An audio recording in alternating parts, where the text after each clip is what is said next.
اما بعد فاعوذ باللہ من الشیطان الرجیم بسم اللہ الرحمن الرحیم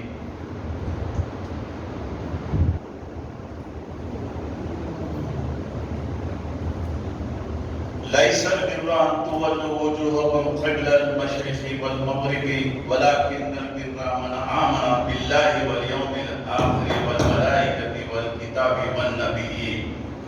سورہ بقرہ اللہ تعالیٰ کا ارشاد ہے کہ نیکی یہ نہیں ہے کہ تم اپنے چہروں کو مشرق اور مغرب کی طرف کر لیا کرو، بلکہ نیکی یہ ہے کہ تم اللہ تعالیٰ پر ایمان لاؤ اور فرشتوں پر ایمان لاؤ اور آخرت پر ایمان لاؤ، کتابوں پر ایمان لاؤ اور پیغمبروں پر ایمان لاؤ۔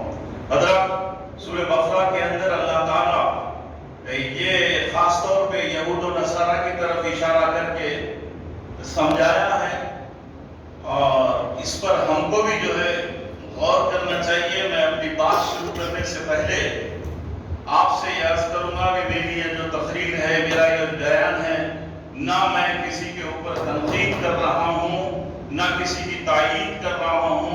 میں ایک نیوٹرل مسلمان ہونے کے ناطے ایک جو درد میرے دل میں ہے اس کو آپ کے سامنے پیش کرنا چاہتا ہوں، اس لیے کہ ہم لوگ جو سروے کیے ہیں تقریباً یہاں سے دلی تک اور دوسرے جو ہے کنٹریز کے اندر بھی جو حالت ہے، اس حالت کے عنوان پر، اس حالت کو دیکھ کر ہم اس کنکلوژن پر پہنچے، اور یہ چیز ہم بہت سارے علماء حضرات سے ہی گائیڈ لائنس لے کے میں آپ کے سامنے بات کروں۔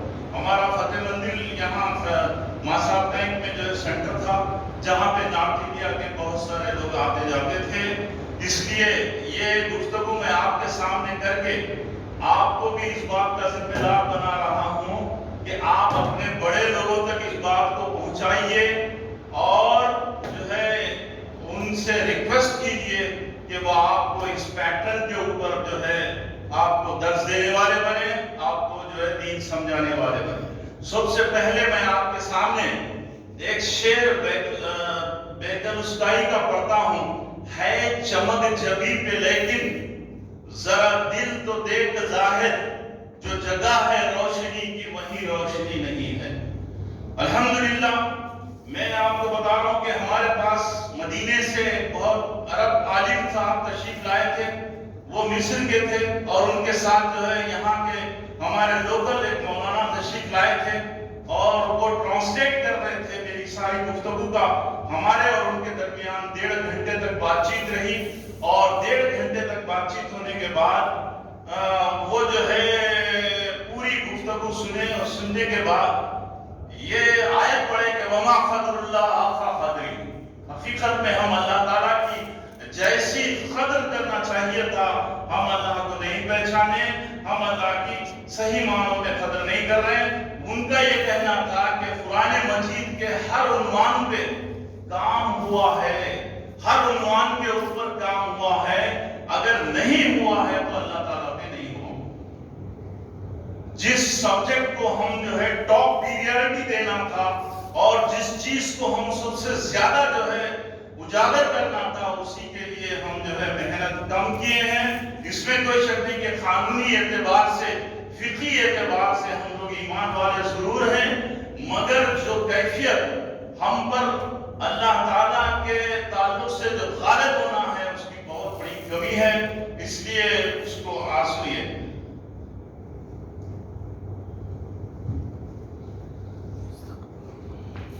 رائے گڑھ ایک مشہور مقام ہے ہمارے پڑوس ملک میں، وہاں پر حج کے بعد سب سے بڑا اجتماع ہوتا تھا۔ وہاں سے 10-15 علماء حضرات ایک پرچہ نکالتے تھے، المرشد۔ وہ المرشد پرچہ یہاں پر ہمارے مفتی محمد مصطفیٰ مفتاحی صاحب کے پاس آتا تھا، تو اس پرچے کے اندر ایک مضمون ایک مرتبہ یہ آیا تھا کہ کیا بات ہے کہ اس زمانے میں دین کے نام پر بے انتہا محنتیں ہو رہی ہیں، شاید کسی زمانے میں نہیں ہوئی۔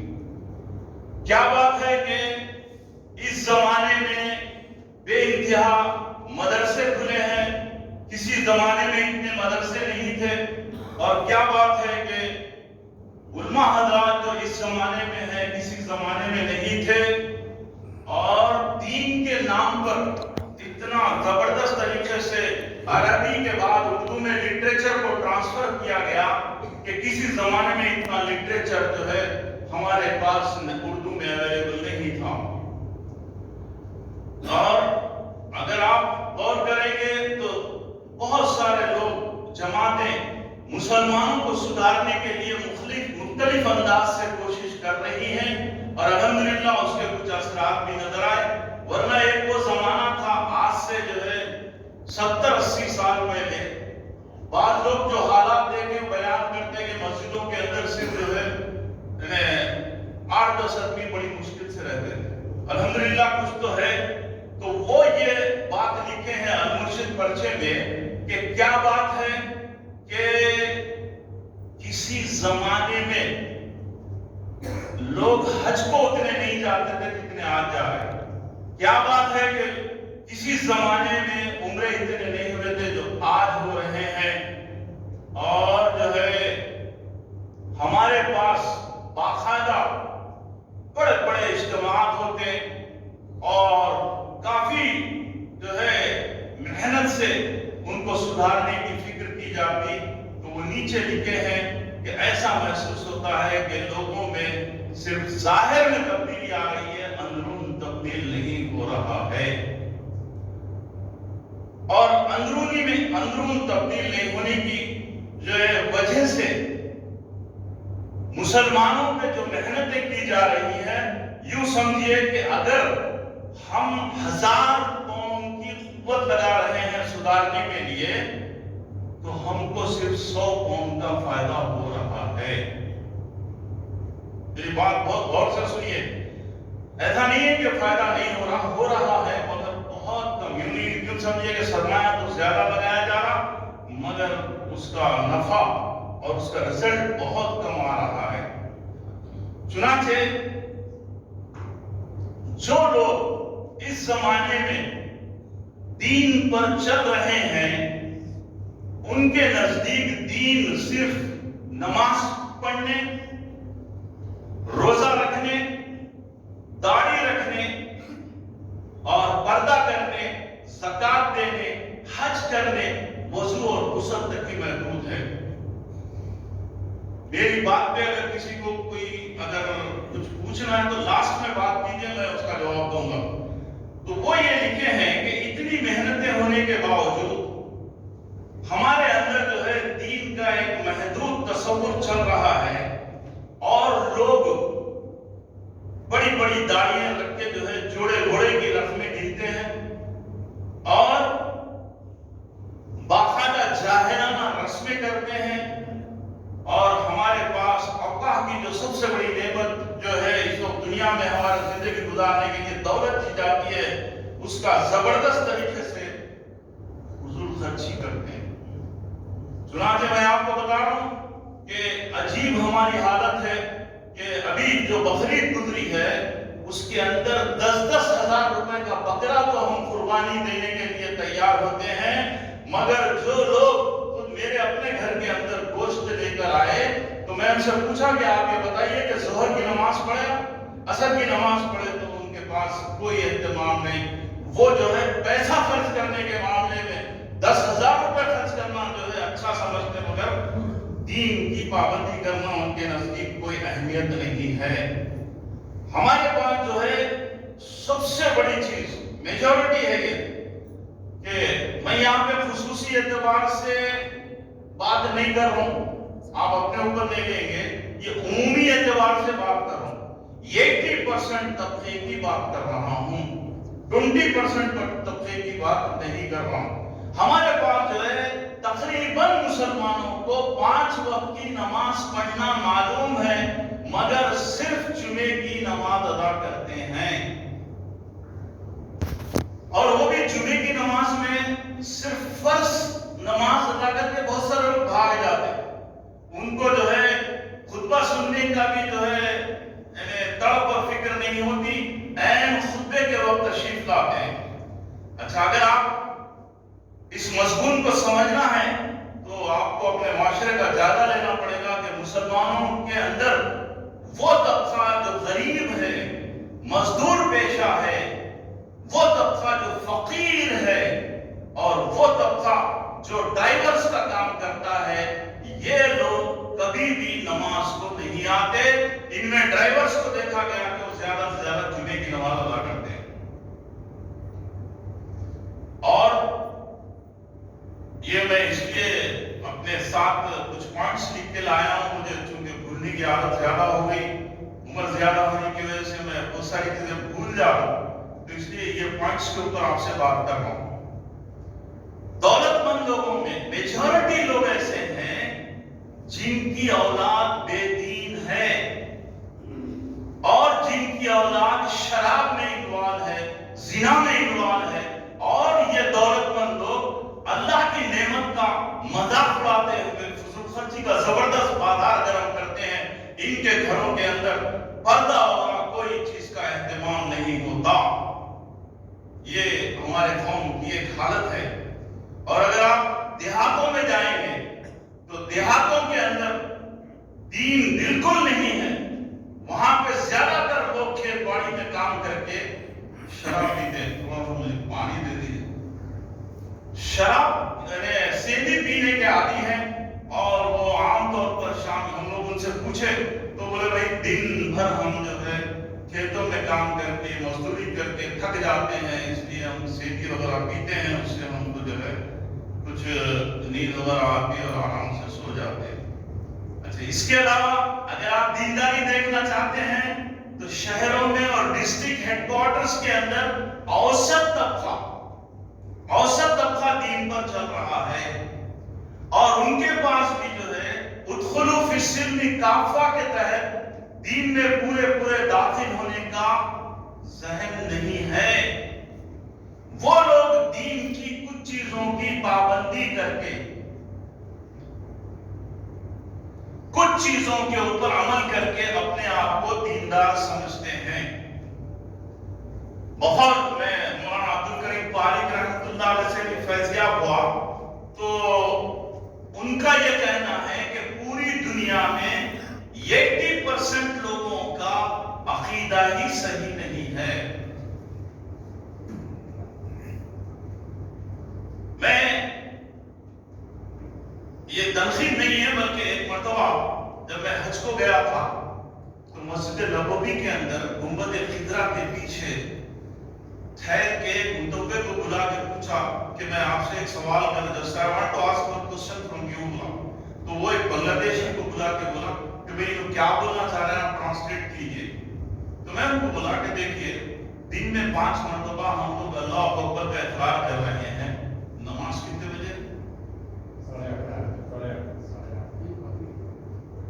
دن میں 5 مرتبہ ہم لوگ نماز میں اللہ اکبر کا اقرار کرتے ہیں، اور دن میں 5 مرتبہ اللہ اکبر ہمارے کانوں میں اذان کے ذریعے ڈالی جاتی ہے۔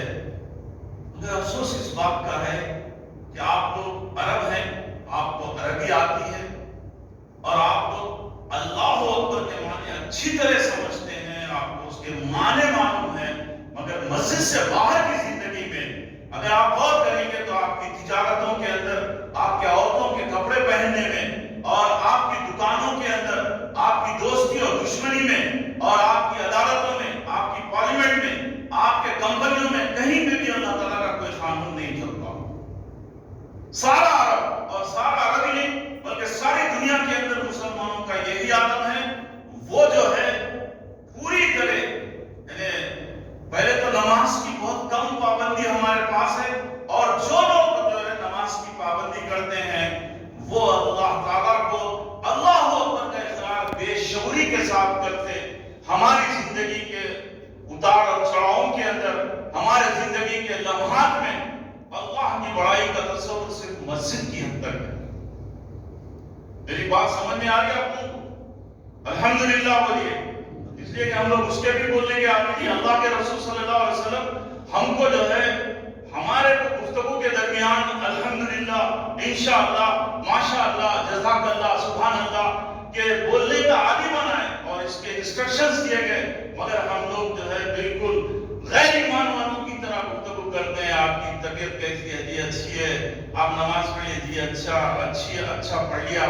آپ جو ہے تجارت کریں؟ جی اچھی چل رہی. آپ اللہ تعالیٰ کا شکر ادا کیجیے، اللہ تعالیٰ کی بڑائی کے ساتھ بات کیجیے، اللہ تعالیٰ کے جو ہے کے ساتھ وعدہ کر کے جو ہے اس کے بھروسے کے اوپر وعدہ کیجیے. مگر ہمارے پاس اس کا تصور نہیں ہے. اور یہ چیز پوچھنے کے بعد وہ متوجہ صاحب بولے کہ نہیں، میں آپ کے سوال کا جواب I won't give reply of your question بول کے بلاؤ. روم نمبر 5 پہ جاؤ، آپ وہاں جو ہے ترجمہ اردو ملیں گے، وہ جواب دیں گے. اب آپ پوچھ لو. وہ جواب نہیں دینا چاہ رہا. دیکھیے سورہ یوسف کے اندر اللہ تعالیٰ 106 نمبر کی آیت نکال کے دیکھیے، 106 نمبر کی آیت، جس میں اللہ تعالیٰ فرما رہا ہے کہ وَمَا يُؤْمِنُ أَكْثَرُهُم بِاللَّهِ إِلَّا وَهُمْ مُشْرِكُونَ. اللہ کو ماننے والے اکثر مشرک ہیں، اللہ پر ایمان رکھنے والے اکثر مشرک ہیں. اس کے بعد اگر آپ غور کریں گے، اپنے معاشرے کا جائزہ لیں گے، تو مولانا الطاف حسین حالی جو ہمارے اردو کے زبردست شاعر ہیں، انہوں نے یہ بول کے گئے ہیں کہ کرے غیر گر بت کی پوجا تو کافر، جو ٹھہرائے خدا کا بیٹا تو کافر. مگر جو ہے مسلمانوں پر جو ہے کشادہ ہے راہیں، پرستش کرے شوق سے جس کی چاہے. اماموں کا رتبہ نبی سے بڑا. وہ سارا جو ہے میں آپ کے سامنے نہیں پیش کر رہا ہوں. اس کے بعد جو ہے علامہ اقبال جو اپنے زمانے میں ایک شعر بولے تھے، جو آج تک جو ہے ان کے اشعار میں ہے، کہ وہاں مسجد کا جھگڑا مسلم اور غیر مسلم کے درمیان چل رہا تھا، اور صبح میں جو ہے کہ دوسرے دن کلکٹر آ کے جو ہے زمین کا معائنہ کرنے والا تھا. تو محلے کے مسلمان رات بھر جو ہے مسجد بنائے، اور عین فجر کی نماز کے وقت صرف 2-4 آدمی ٹھہرے اور باقی سب جا کے سو گئے. تو بولے کہ شب بھر میں مسجد تو بنا دی، ایمان کی حرارت والوں نے دل اپنا پرانا پاپی تھا، برسوں نمازی بن نہ سکے. بہت ساری لڑکیاں مرتد ہو رہی ہیں، اور ہم لوگ کیا کر رہے ہیں؟ جب وہ مرتد ہوتی ہیں تو ہم چیخا مار رہے ہیں کہ ہم ایسا کر رہے ہیں، ہم ایسا کر رہے ہیں، ہم ہمارے بچیوں کو جو ہے لے جا رہے ہیں، ہم فلاں کر رہے ہیں. اصل ایمانی ہدایت ہے، اصل ایمانی ہدایت ہے. میں آپ کو میرا قصہ سناتا ہوں. میرے دوست کی دکان لکڑی کے پل پہ تھی، تو وہ سنا رہے تھے کہ ایک لڑکی برقعے میں آئی، اس کے ساتھ 2-4 غیر مسلم لڑکیاں تھے. ماں کو فون کرتی ہے کہ مامی جو ہے مجھے میری سہیلیاں جو ہے اس کے بہن کا جو ہے رسم ہے، اس میں مہندی ڈالنے لے جانا چاہ رہی ہے. تو 2-3 ماں اجازت دے دی، بیٹا جلدی آ جاؤ. اس کے بعد 2-3 لڑکے آئے، وہ تینوں لڑکیاں ان لڑکوں کے ساتھ بیٹھ کے گنڈی پیٹ چلی گئی. اور نارتھ انڈیا کے اندر اس وقت جو ہے واٹس ایپ پہ یہ بات آ رہی ہے کہ بعض گھرانے مرتد ہو رہے ہیں، وہ لوگ اسلام چھوڑ رہے ہیں. اور امریکہ کے اندر تو باقاعدہ ٹی وی کے اوپر جو لوگ مرتد ہو چکے ہیں ان کا انٹرویو نشر کر کے بتاتے ہیں کہ یہ وہ لوگ آ کے بحث کرتے ہیں کہ بھئی ہم کو مسلمان سمجھو اور مسلمانوں کے رائٹس دو، اور ہم کو جو ہے پوری طرح احترام کرو. تو ان کو لا کے پیش کیا جاتا. معروف اور منکر کا الحمدللہ بہت زیادہ جو ہے محنت تو ہو رہی ہے، اور لاکھوں کروڑوں روپے جو ہے ہم اپنی امت کو سدھارنے کے لیے خرچ کر رہے ہیں، مگر فائدہ ہم کو بہت مختصر ہو رہا ہے. اللہ تعالیٰ ہماری زندگیوں کو پاک کرنے کے لیے یہ مثال یاد رکھ لیجیے. اگر واقعی یہ مثال یاد رہے گی تو آپ زندگی کے اندر کبھی بھی بھٹکنے نہیں پائیں گے. اللہ تعالیٰ ہماری زندگیوں کو پاک کرنے کے لیے پاک کلمہ آسمان سے اتارا ہے، جس کو ہم لا الہ الا اللہ محمد رسول اللہ کے الفاظ میں پڑھتے ہیں. بہت سارے مسلمانوں کو دولت مند لڑکوں سے پوچھے ہم اور غریب لوگوں سے پوچھے ہم کہ بھئی لا الہ الا اللہ محمد رسول اللہ کے معنی کیا ہے، تو ان کو معنی نہیں معلوم. اور جس کو معنی معلوم ہے اس کی تشریح مجھے معبود کس کو تو وہ بھی نہیں معلوم. تو ہمارا جو ہے ایمانیات کے تعلق سے اتنا کمزور جو ہے سینس اور محنت ہے، تو ہماری زندگیاں کیسے پاک صاف ہوگی؟ آپ دیکھیے کہ دنیا میں اللہ تعالیٰ ہماری آزمائش کے لیے ایک گندی اور ناپاک چیز پیدا کیا، بھیجا، رکھا ہمارا امتحان لینے کے لیے۔ اللہ برائی نہیں چاہتا اور نہ اللہ آپ کو جو غلط راستے پہ لے جانا چاہتا، مگر اللہ آپ کے امتحان کے لیے شراب جیسی چیز کو دنیا میں رکھا ہے۔ شراب ایسی گندی چیز ہے کہ جس کے پینے کے بعد انسان کی رفتار، چال، سب کچھ بدل جاتا، رفتار اور گفتار بدل جاتی اور اس کے ہوش اڑ جاتے اور اس کے اوپر شراب کا پورا اثر ظاہر ہوتا۔ مگر افسوس اس بات کا ہے کہ ہم لوگ کلمہ طیبہ پڑھنے کے باوجود، لا الہ الا اللہ محمد رسول اللہ کا اقرار کرنے کے باوجود، حضور اکرم صلی اللہ علیہ وسلم سے محبت کا دعویٰ کرنے کے باوجود، ہماری زندگیوں سے کلمہ طیبہ کا وہ نور ظاہر نہیں ہوتا، اور نہ ہم کلمہ طیبہ کے حقوق ادا کر رہے ہیں، اور نہ ہم کلمہ طیبہ کی جو ہے ذمہ داریوں کو ادا کر رہے ہیں۔ اگر آپ گھر کے اندر شربت بنائیں گے، اگر آپ گھر کے اندر شربت بنائیں گے اور شربت کے اندر اگر آپ جو ہے شکر ڈالیں گے، تو شکر جو ہے شربت کے خطرے میں اثر اپنا ظاہر کرے گی۔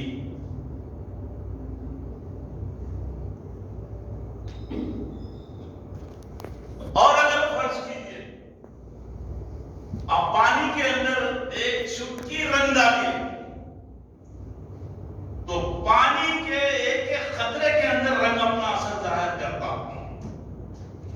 اگر آپ کا شربت پھیکا ہے تو اس کے دو ہی معنی ہیں، یا تو شکر اس میں جذب نہیں ہوئی، یا جو ہے نیچے پینے میں بیٹھی ہوئی ہے۔ اگر ہماری زندگیوں کے اندر کلمہ طیبہ کا نور ظاہر نہیں ہو رہا ہے اور ہم کلمے کے مطابق اگر زندگی نہیں گزار رہے ہیں، تو خوب اچھی طرح یاد رکھیے کہ کلمہ ہمارے حلق سے نیچے نہیں اترا، ہمارے دل میں نہیں اترا، ہم میں جذب نہیں ہوا۔ شیخ سعدی رحمۃ اللہ علیہ گلستان غوث ایک کتاب ہے ان کی، اس کے اندر ایک فرضی قصہ لکھے، اور وہ فرضی قصہ یہ ہے کہ وہ اپنی طرف سے لکھے ہیں کہ میں ایک راستے سے جا رہا تھا، اتفاق سے میرا پیر جو ہے کسی کتے کو لگ گیا، تو کتے سے بولا کہ اے کتے، میں تجھ سے معافی مانگتا ہوں، میرا پیر تجھے لگ گیا۔ تو پھر وہ اپنے ہی زبان میں کتے کی طرف سے جواب دیتے ہیں کہ اے حضرت، آپ مجھ سے معافی کیوں مانگ رہے ہیں؟ مجھے تو روزانہ لوگ لاتے مارتے، دھتکارتے، لکڑی سے مارتے، پھر آپ مجھ سے معافی کیوں مانگ رہے ہیں؟ حضرت سعدی رحمۃ اللہ علیہ لکھتے ہیں کہ نہیں اے کتے، تو مجھ سے بہتر ہے، اس لیے کہ تو جس کے زمین پہ رہتا ہے اور جس کے آسمان کے نیچے سوتا ہے، اور جو نہیں، یہ کتے سے کہتے ہیں کہ تو جس کے گھر میں رہتا ہے اور جس کے ساتھ رہتا ہے، جو تیری دیکھ بھال کرتا ہے، تیری روزی کا انتظام کرتا ہے اور تیری جو ہے پوری حفاظت کرتا ہے، تو اس کو اچھا پہچانتا ہے، تو اس کو پہچانتا اور اس سے اتنا لاڈ کرتا ہے کہ وہ اگر باہر جانا چاہے تو اس کے پیچھے دم ہلا ہلا کے بھاگتا اور جانا چاہتا، اور اگر وہ جو ہے تجھے نہیں لے گیا تو اس کے گیٹ کے اوپر بیٹھ کے اس کا انتظار کرتے رہتا، اس کی طرف میں۔ اگر وہ عوام میں ٹھہر کے تجھے پکارے، آواز دے ٹائیگر، کم آن ٹائیگر، تو اس کی آواز کے اوپر دوڑتے ہوئے جاتا۔ افسوس اس بات کا ہے کہ ہم لوگ کلمے کا دعویٰ کرنے کے باوجود، ایمان والے ہونے کے باوجود، اللہ کا منادی جب ہم کو اللہ کی طرف بلاتا ہے، اذان کے ذریعے جو ہے ہم کو نماز کی دعوت دیتا ہے، تو ہمارا ایمان ہم کو دکان چھوڑنے نہیں دیتا، ہمارا ایمان ہم کو جو ہے پردہ کرنے نہیں دیتا، ہمارا ایمان ہم کو جو ہے دولت سے جڑے کی رقمیں اور سود اور رشوت دینے سے نہیں روک سکتا، ہمارا ایمان ہم کو جو ہے فضول خرچی سے نہیں روک سکتا۔ ہم جو ہے اتنے کمزور ہیں اپنے ایمان میں کہ جو ہے بس کلمے کی حد تک کلمے کے الفاظ دوہرا کر ہم خوش رہتے ہیں۔ نارتھ انڈیا کے اندر ایک بزرگ تھے، ان کا قصہ کتاب میں آیا کہ وہ اپنے مریدوں کو سمجھانے کے لیے ایک ڈبہ بنائے اور ڈبے کے اوپر ماروتی کار لکھے اور اس کو جو ہے پہیے وہیے پلاسٹک کے لگائے اور اس میں بچوں کے کھلونوں کا انجن رکھے۔ ان کے مریدین آ کے پوچھے حضرت یہ کیا ہے؟ تو وہ بولے کہ جو ہے یہ تو ماروتی کار ہے۔ اچھا، حضرت شیخ سعدی رحمۃ اللہ علیہ بولے افسوس اس بات کا ہے کہ میں جس کے زمین پہ رہتا ہوں، جس کے آسمان کے نیچے سوتا ہوں اور جس کی نعمتیں کھاتا ہوں اور جو میری رات دن دیکھ بھال کر رہا ہے، جس کے نعمتوں کے اندر میں اس کو ہی نہیں پہچانتا، اس سے غافل۔ میرے پاس میرے جو ہے خاندان کا تعارف ہے، میرے پاس میرے جو ہے بیوی بچوں کا تعارف ہے، میرے پاس میرے ماں باپ کا تعارف ہے، میرے پاس میرے اپنے رشتہ داروں کا تعارف اگر نہیں ہے تو صرف اللہ تعالیٰ کا تعارف نہیں ہے، میں صحیح معنوں میں اس کو نہیں پہچانتا۔ تو بزرگ یہ بولے کہ بھائی یہ وہ مریدین بولے حضرت یہ تو ڈبہ ہے، یہ تو ڈبہ ہے، یہ کیسا ماروتی کار ہو سکتا ہے؟ تو انہوں نے بولے تم کیا ہے؟ تو بولے ہم تو مسلمان ہیں۔ تو بولا یہ بتاؤ کہ جو ہے اس ڈبے کو چلانے کے لیے جو جان چاہیے، جو طاقت چاہیے، وہ جب اس میں نہیں ہے تو تم کو اسلام پر چلنے کے لیے جو فورس چاہیے، جو طاقت چاہیے، کیا وہ تم میں ہے؟ یا تم صرف باڈی کے نام سے مسلمان بنے ہوئے ہیں، آدھار کارڈ میں تمہارا نام مسلمانوں میں ہے، حکومت کے رجسٹروں میں اور سرٹیفکیٹ میں تمہارا نام مسلمانوں کے خانے میں لکھا ہوا ہے، تو تم اپنے آپ کو مسلمان سمجھ رہے؟ تم کیسے مسلمان ہیں؟ تمہارا ایمان تم کو جو ہے تمہاری جگہ سے ہلنے نہیں دیتا۔ حضرت حضور اکرم صلی اللہ علیہ وسلم کا ارشاد ہے، اللہ کے رسول صلی اللہ علیہ وسلم فرما رہے ہیں کہ انسان کے جسم میں ایک لوتھڑا ہے، وہ اگر سدھر گیا تو سارا جسم سدھر جاتا، وہ اگر بگڑ گیا تو سارا جسم بگڑ جاتا۔ وہ انسان کا دل ہے۔ یہ حالت ہماری روحانی طور پہ اور فزیکلی جسمانی طور پہ دونوں حالتوں میں دل کا درست رہنا بہت ضروری ہے۔ بی بی عائشہ صدیقہ رضی اللہ تعالیٰ عنہ فرماتی ہیں کہ اسلام میں جو احکامات پہلے آئے وہ جنت و دوزخ، توحید، رسالت اور آخرت کے تھے۔ جب لوگوں کے دل مضبوط ہو گئے تو اس کے بعد حرام اور حلال کی باتیں اتری۔ اگر پہلے ہی لوگوں سے یہ کہہ دیا جاتا کہ تم چوری مت کرو، تم زنا مت کرو، تم شراب مت پیو، تو لوگ ان کا یہ کہتے کہ ہم چوری بھی کریں گے، ہم شراب بھی پیئیں گے، ہم زنا بھی کریں گے۔ اس سے مفسرین یہ بات بتائے کہ آپ اگر درخت کو پیرنا چاہتے ہیں تو سب سے پہلے زمین کو نرم کرتے ہیں، زرخیز بناتے، بنجر زمین کے اوپر بیج نہیں ڈالتے۔ آپ زمین کو کھود کے نرم بنا کے اس میں بیج ڈالتے ہیں تو اس پہ پودا پھلتا پھولتا۔ ویسے ہی اگر ہم اپنے دل کے اندر معرفت الہی اگر پیدا نہیں کریں گے تو پھر ہمارے اندر اسلام کا پودا پھلتا پھولتا نہیں۔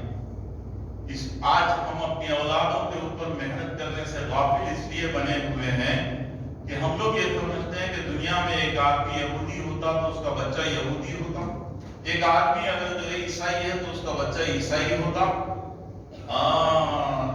ایک آدمی اگر جو ہے سکھ ہے تو اس کا بچہ سکھ ہوتا۔ تو ویسے ایک مسلمان کے پیٹ میں پیدا ہونے والا بچہ بھی مسلمان ہوتا۔ لہذا ان کے اوپر ایمان کی محنت کرنے کی ضرورت نہیں ہے، سرسری محنت ہو، قانونی محنت ہو، ان کو جو ہے بس مختصر سے انداز میں اور قانونی انداز میں ایمانیات سمجھا دی جائے، ایمان کے کلمات رٹا دینے سے ان کو ایمان والا سمجھتے ہیں۔ یہ بات بالکل غلط ہے۔ اللہ کے رسول صلی اللہ علیہ وسلم فرمائے کہ ہر بچہ صحیح فطرت پہ پیدا ہوتا، اس کے ماں باپ اس کو یا تو یہودی بناتے، نصرانی بناتے یا مجوسی بناتے۔ ہم لوگ اس سے پوری طرح غافل بنے ہوئے ہیں۔ آپ ایک چیز اب یہاں ذہن میں رکھ لیجئے، قرآن مجید کی تعلیم کے دو حصے ہیں۔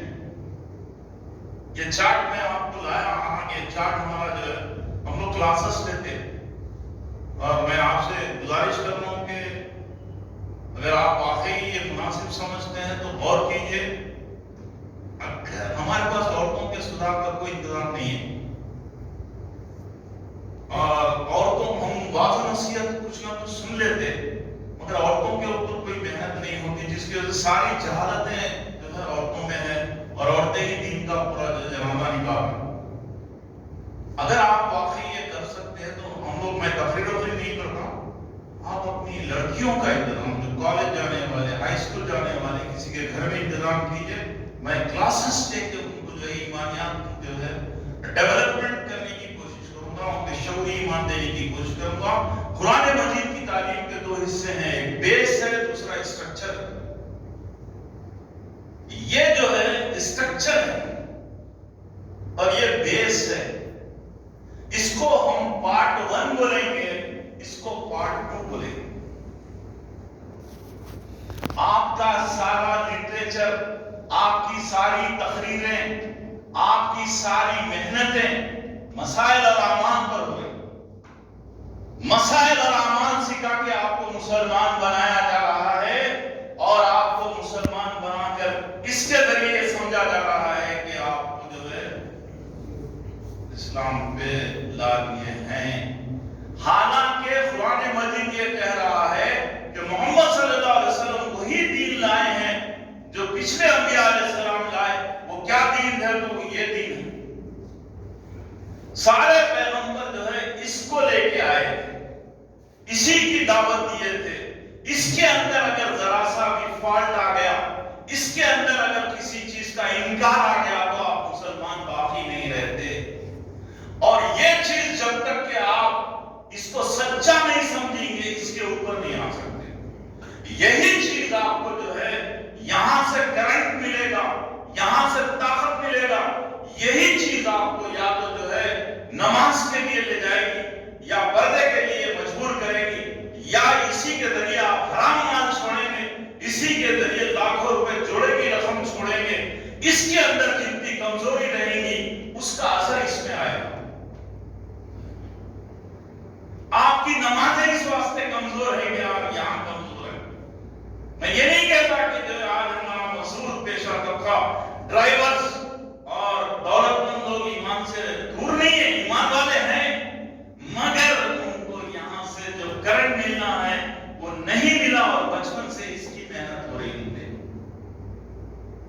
میری بات سمجھ میں آ رہی یا اور آسان کروں؟ اب دیکھیے یہاں پہ جو ہے جسمانی درستی کا سارا دار و مدار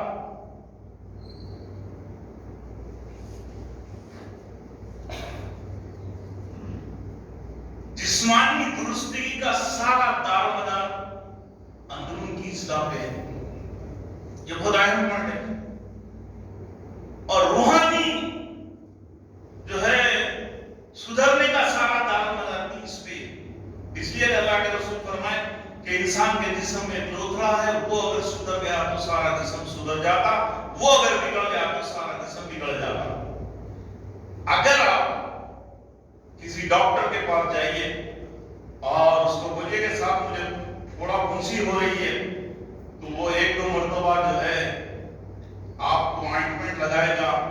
اس کے بعد بولے گا کہ یہ آئنٹمنٹ آپ مت لگائیے، بلکہ آپ خون کا معائنہ کرا کے آئیے، تاکہ مجھے یہ معلوم ہو کہ یہ آپ کی بیماری کم کیوں جا کیوں نہیں رہی ہے، اور میں پٹیاں باندھنے کے باوجود بھی آپ کا زخم نہیں سوکھ رہا ہے. تو وہ کیا کرتا، اندر اینٹی بائیوٹک دے کے باہر جو ہے باقاعدہ آپ کو جو ہے ٹیوب لگا تو آپ کی اصلاح ہو. بالکل اسی طرح اگر آپ ایک پیدائشی مسلمان کو، جو مسلمانوں کے پیٹ میں پیدا ہوا، اللہ تعالیٰ اپنے فضل سے اس کو حضور اکرم صلی اللہ علیہ وسلم کی امت میں پیدا کیا، اور اللہ یہ چاہتا کہ میں اپنی پسند سے تم کو حضور اکرم صلی اللہ علیہ وسلم کی امت میں پیدا کیا، چاہتا تو کسی اور طرف پیدا کر سکتا تھا. اے انسانوں، تم اپنی پسند اور چاہت سے ایمان والے بن کے بتاؤ، میرے بن کے بتاؤ، حزب اللہ بن کے بتاؤ، اللہ کی جماعت والے بن کے بتاؤ. شیطان کیسے رہ سکتے؟ اس لیے اندرون کی اصلاح ہونا چاہیے۔ اصلاح معاشرے سے 100 سال سے محنتیں ہو رہی ہیں، 100-200 سال سے محنتیں ہو رہی ہیں۔ اصلاح معاشرے سے سب کو معلوم ہے، پردہ کرنا معلوم ہے، نماز پڑھنا معلوم ہے، باجا نہیں بجانا معلوم ہے، ناچ گانا سننا نہیں ہے، فلمیں دیکھنا نہیں ہے، ٹی وی کے سامنے عورتوں کو گھورتے ہوئے بیٹھنا نہیں ہے، فضول خرچی کرنا نہیں ہے، سب معلوم ہے۔ پھر بھی میں آ کے آپ کو تقریر کر رہا ہوں کہ میرے بھائیو نماز پڑھو، میرے بھائیو فضول خرچی چھوڑو، میرے بھائیو پردہ کرو۔ ارے بھائی، اسٹرکچر کی محنت کرنے سے میرے اندر ایمان کیسے آئے گا؟ میرا اندرون درست کیجئے تو پھر خود بخود میرے اندر سے جو اسلام کا جھاڑ نکلے گا۔ جیسا زمین کے اندر اگر آپ جو ہے واقعی اس کو نرم کر کے جب ڈالیں گے تو اس سے جو ہے پودا نکلتا، تو ویسے آپ کے دل کے اندر اگر آپ ایمانیات کا بیج ڈالیں گے تو آپ کے ہاتھوں اور پیروں سے اسلام نکلے گا۔ تمام پیغمبر جو دنیا میں تشریف لائے وہ سب کے سب پہلے ایمان کی دعوت دیے۔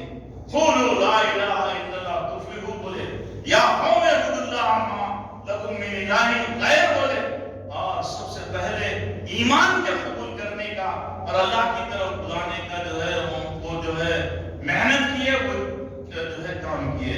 اس کے بعد قرآن مجید میں سب سے پہلے میں آپ کو یہ بتا رہا ہوں کہ مکہ کا معاشرہ انتہائی بد اخلاقیوں میں مبتلا تھا، بدعمالیوں میں مبتلا تھا، شراب پیتے تھے، زنا کرتے تھے، قتل کرتے تھے، جوا کھیلتے تھے، اور میاں بیوی کے درمیان کی باتیں بھی جو عوام پبلک میں پیش کرتے تھے۔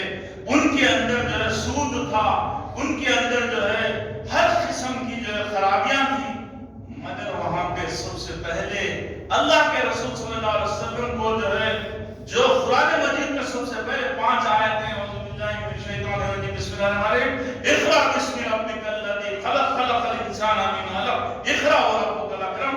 اے محمد صلی اللہ علیہ وسلم کے امتیو، تم سن لو، قیامت تک جو لوگ بھی دنیا کے اندر آئیں گے اگر ان کے اندر بدعمالیاں ہوں گی تو تم ان کو میرے تعارف سے پڑھاؤ، میرا تعارف کراؤ۔ ان کی محمد صلی اللہ علیہ وسلم ہمارے پیغمبر کو بھی یہی بات بتائی گئی کہ اس مکے کے معاشرے کو سدھارنے کے لیے آپ اصلاح معاشرہ مت کرو، اصلاح معاشرے سے یہ کبھی جو ہے چھوڑنے والے نہیں ہے، اندرون ان کے تبدیل ہونا ہے۔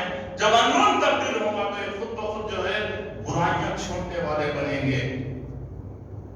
اس کے بعد سورہ نساء کے اندر اللہ تعالیٰ تاکید کیا ہے کہ یا ایھا الذین آمنوا آمنوا، اے وہ لوگو، اے ایمان والو تم ایمان لاؤ۔ یا ایھا الذین آمنوا آمنوا کے ذریعے یہ بتایا جا رہا کہ اے ایمان والو تم ایمان لاؤ، اے وہ لوگو جو مسلمان ماں باپ کے پیٹ میں پیدا ہوئے، اے وہ لوگو جو دکھاوے کے لیے اسلام قبول کیے ہیں، اے وہ لوگو جو ہے اسلام پہ آ رہے ہیں، ان کو چاہیے کہ وہ صحیح معنوں میں ایمان لانے والے بنے۔ اس کے بعد اللہ تعالیٰ قرآن مجید میں ہماری زندگی کا مقصد وما خلقت الجن والانس الا لیعبدون کے ذریعے یہ بتلا دیا، اور حضرت ابن عباس فرماتے ہیں کہ لیعبدون میں لیعرفون چھپا ہوا ہے۔ یہاں پہ ہم پیدا اس واسطے کیے گئے کہ ہم اپنے مالک کو پہچان کے اس کی عبودیت اور بندگی کریں۔ ہم لوگ جو ہے اسلام پہ چل رہے ہیں ضرور، مگر اللہ کی پہچان حاصل کیے بغیر چل رہے ہیں اور اللہ سے واقف نہیں ہے، اور اللہ کی پہچان کے بغیر ہم اسلام کے بہت سارے کام کرتے ہیں۔ اس کے بعد ابھی میں جو آپ کے سامنے پڑھا لیس البر ان تولوا وجوہکم قبل المشرق والمغرب میں یہ بتایا گیا کہ نیکی یہ نہیں ہے کہ تم اپنے چہروں کو مشرق اور مغرب کی طرف کر لو، یہود و نصارہ کو بھی بولا جا رہا، بلکہ تم صحیح معنوں میں اللہ پر ایمان لاؤ، ملائکہ پہ ایمان لاؤ، آخرت پہ ایمان لاؤ، کتابوں پہ ایمان لاؤ، اور جو ہے نبیوں پہ ایمان لاؤ، تبھی تم صحیح معنوں میں نیکی کرنے والے بنیں گے۔ ابن ماجہ کی ایک روایت ہے جس میں صحابہ کا قول یہ ریکارڈ کیا گیا کہ ہم نے پہلے ایمان سیکھا، اس کے بعد قرآن سیکھا۔ آپ کو موٹے موٹے انداز میں پہلے ایمان کو سمجھنا پڑے گا۔ شرک کیا ہے معلوم ہی نہیں قوم کو۔ جب ہم لوگوں سے پوچھیں کہ بھئی شرک کی کتنے قسمیں ہوتی تو بہت قسمیں ہوتی، بتا نہیں سکتے۔ بھئی شرک کی 4 قسمیں ہیں، اللہ کی ذات میں شرک نہیں کرنا، اللہ کی صفات میں شرک نہیں کرنا، اللہ کے جو ہے حقوق میں شرک نہیں کرنا، اللہ کے اختیارات میں شرک نہیں کرنا، یہ آپ سمجھ جائیے توحید خالص پیدا ہو جائے گی۔ مگر ہم لوگوں کو معلوم ہی نہیں شرک کس کو بولتے۔ امام مالک رحمۃ اللہ علیہ حضرت ابوبکر صدیق رضی اللہ تعالیٰ عنہ کی روایت بیان کر کے کہتے ہیں کہ اس امت کے آخری حصے کی اصلاح بھی اسی انداز سے ہوگی جیسے پہلے حصے کی اصلاح ہوئی تھی، مگر ہمارا اس پر کوئی جو ہے ذہن نہیں ہے۔ اب ایک چیز ذہن میں رکھیے کہ آخر سب سے پہلے ایمان کیوں دیا جائے، یہ بہت امپورٹنٹ کوسچن ہے۔ ایمان کیوں دینا سب سے پہلے؟ دنیا میں دو قسم کا ایمان ہے، ایک یہود طرز کا ایمان اور دوسرا صحابہ طرز کا ایمان۔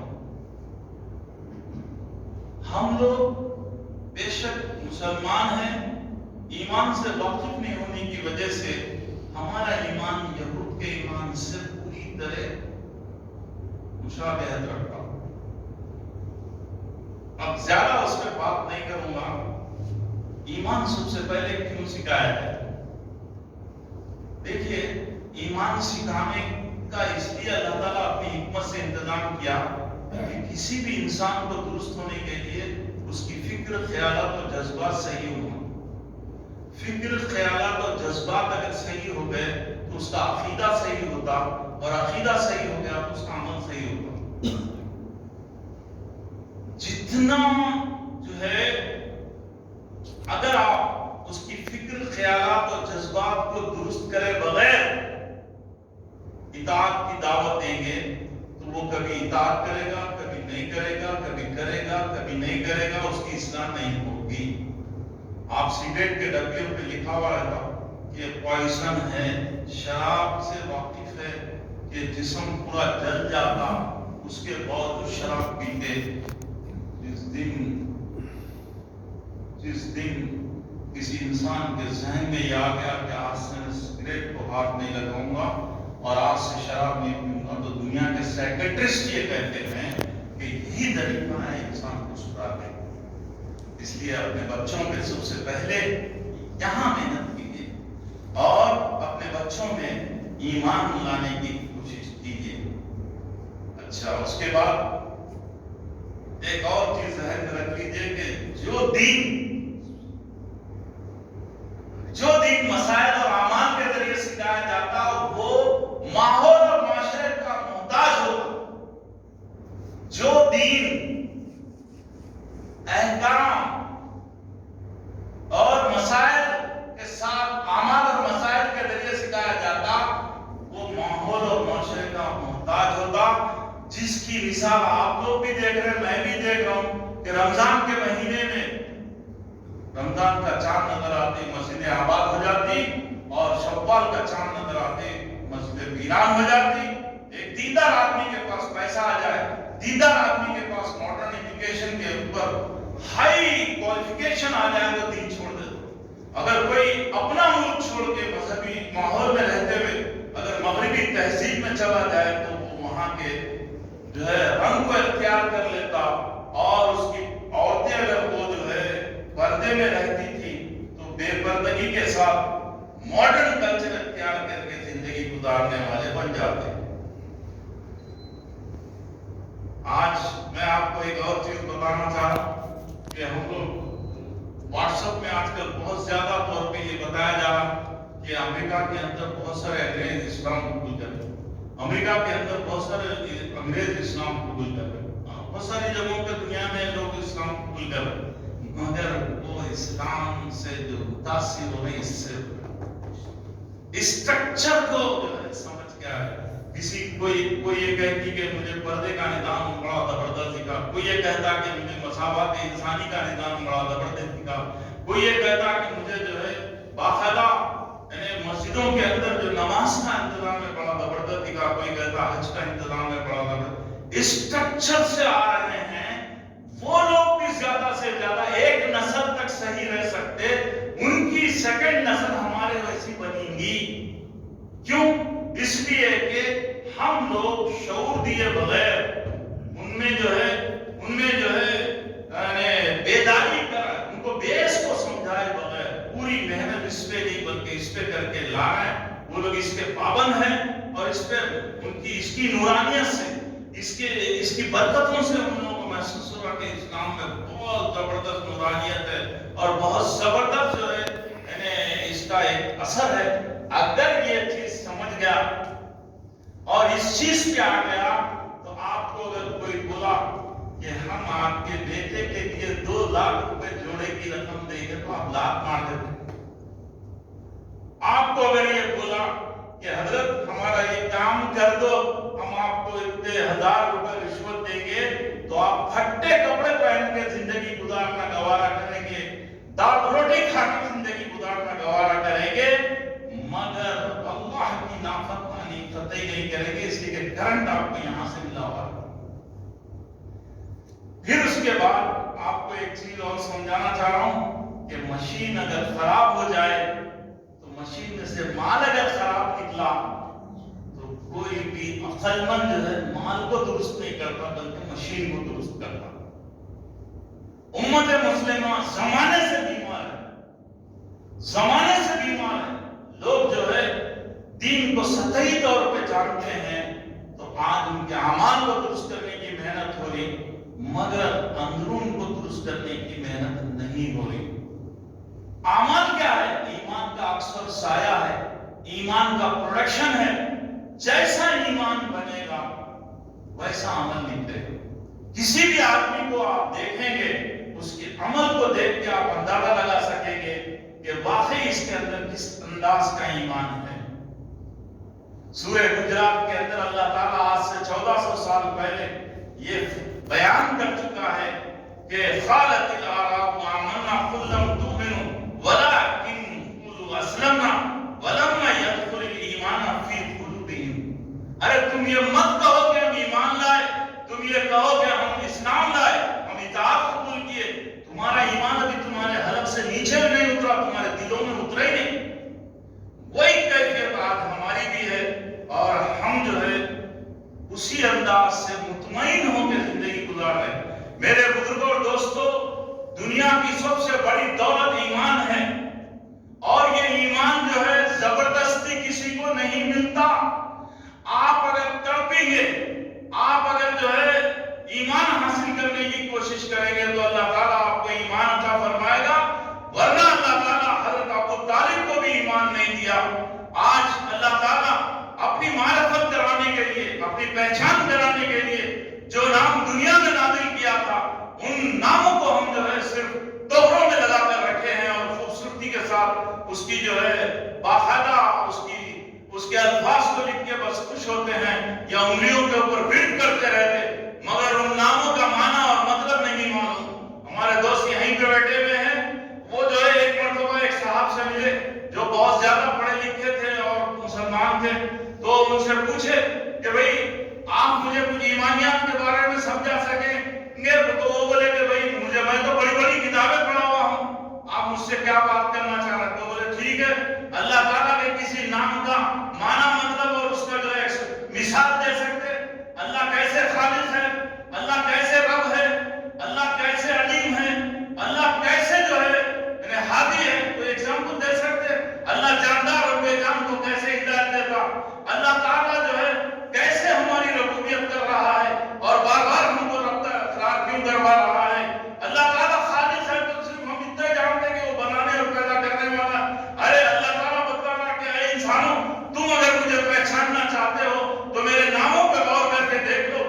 میرے نام جو ہے ان مخلوقات کے اندر میری پوری جو ہے نشاندہی کریں گے، اور یہ مخلوقات بتائیں گے کہ میں کیسی قدرت والا ہوں۔ مجھ جیسی قدرت کسی میں نہیں، مجھ جیسا کمال کسی میں نہیں، کوئی جو ہے میری برابری نہیں کر سکتا، میری مثل اور مثال نہیں۔ تم ان ناموں سے واقف نہیں، تم کو معلوم ہی نہیں کہ جو ہے دوبارہ کیسا زندہ کیا جائے گا، اور تم کو یقین نہیں ہے کہ تم جو ہے کس انداز سے جو ہے۔ تو وہ بولے کہ دیکھا وہ یہ تو میں نہیں سمجھا سکتا۔ اچھا ٹھیک ہے، اللہ ہے کیسا سمجھا سکتے آپ؟ تو بولے یہ بھی نہیں سمجھا سکتا، یہ نہیں پڑھا میں۔ اچھا ٹھیک ہے، اللہ ایک ہے کیسا سمجھائیں گے؟ تو وہ بہت سے گزار ہے تو رہی ہوتی تھی، تو وہ اتنے بس ان کو بولے کہ دنیا میں 3 گروپ ہیں، ایک اللہ کو نہیں مانتا کافر ہے، دوسرا اللہ کو مانتا تیسرا جو ہے صحیح مانتا صحیح پہچانتا. بولو آپ کون سے گروپ میں ہیں؟ پہلے تو آپ بولے میں تیسرے گروپ میں ہوں، تو آپ بولیے. تم بولے نہیں میں بھی دوسرے گروپ میں آؤں. سبحان اللہ کے معنی کیا نہیں مانو، سبحان ربی العظیم پڑھنا نہیں مانو، الحمدللہ کے معنی نہیں مانو. تو ہمارا یہ عادت ہے کہ ہم جو ہے اللہ کی معرفت کے بغیر جو ہے چلتے ہیں. اور سب سے بڑا بیک گراؤنڈ یہ ہے کہ یہ ایمان مفصل کو صرف رٹایا جاتا، سمجھایا نہیں جاتا، ہم سمجھنا چاہتے نہیں. سمجھا؟ آخری بات آپ کے سامنے یہ بتا رہا ہوں کہ غیر مسلموں کے پاس یہ نہیں ہے. کون سا؟ پارٹ 1 نہیں ہے. اگر ہے بھی تو خراب کر دیا. غیر مسلم اس کی تعلیم نہیں دے سکتے. آپ کے پاس جو ہے جو جیسا اسٹرکچر ہے ان کے پاس بھی ہے. نماز کو چھوڑ کے وہ ساری تعلیم دیتے. انہوں بھی جو ہے شراب نہیں پینا، جوا نہیں کرنا، چوری نہیں کرنا، جھوٹ نہیں بولنا، یہ دیتے. آپ کے پاس اس کے ساتھ جو ہے تعلیم دی گئی. اس سے اگر آپ جڑیں گے، اس کو سمجھیں گے تو پھر اس سے آسانی کے ساتھ آپ چل سکیں گے. اور اگر جو ہے موجودہ زمانے کے اندر جو ہے جو طریقہ کار ہمارا تعلیم کا ہے اس سے ہٹانے میں شعور نہیں کیا جا رہا. اور آخری بات آپ کے سامنے، اللہ مجھے معاف فرمائے، بے شک ہونا تو چاہیے کہ ہمارے پاس زمانے سے عظمت رسول پر جلسے ہوتے. ہمارے پاس زمانے سے عظمت صحابہ پر جلسے ہوتے. ہمارے پاس زمانے سے عظمت اولیاء پر جلسے ہوتے. مگر آج جو ہے بچپن سے آج تک میں سنتے رہا ہوں کہ کبھی بھی اللہ تعالیٰ کی کبریائی، اللہ تعالیٰ کی عظمت، اللہ تعالیٰ کی بڑائی، اس کی عظمت پہ کبھی کوئی جلسہ نہیں ہوتا، نہ کوئی چیز سمجھائی جاتی، نہ ہمارے جو ہے مسجدوں کے اندر ان چیزوں پر تفریقیں ہوتی. اس لیے آپ سے گزارش ہے کہ آپ اپنے بچوں کے اندر بچپن سے ہی ایمانیات کو ڈیولپ کیجیے اور ان کو باشعور جو ہے بنانے کے لیے ایمانیات دیجیے تاکہ وہ آسانی کے ساتھ اسلام پر چل سکیں. ہماری ساری بدعمالیوں کی وجہ یہ ہے کہ ہم میں اصل یہ خالی ہے. اکثر لوگ یہ بولتے ہیں کہ یہ خالی ہے تھا، باقی سب ہے ظاہر میں پورا کیا ہے. بہرحال اللہ تعالیٰ سے دعا ہے کہ اللہ تعالیٰ اس گفتگو کو جو ہے قبول فرمائے، اس میں جو غلطیاں ہیں اسے دور کر دے اور یہ بات ہمارے دلوں میں اتار دے اور ساری دنیا کے انسانوں کو ایمان پہنچانے کا اور ایمان سیکھنے اور شعوری ایمان سیکھنے کا ہمیں ذہن دے دے. ہمارے اندر قانونی ایمان ہے، تخلیقی ایمان ہے، بے شعوری والا ایمان ہے، فقہی ایمان ہے، باپ دادا کی اندھی تخلیق کا ایمان ہے. اگر نہیں ہے تو شعوری ایمان نہیں ہے اور ہم شعوری ایمان سے خالی ہیں. یہ اس میں کوئی شک نہیں کہ اگر ہم جو ہے اسٹرکچر کو فالو کر کے اللہ اور اس کے رسول پہ ایمان رکھیں گے تو نجات تو ہو جائے گی مگر درجات سے محرومی رہے گی. اس لیے یہ مختصر سی گفتگو تھی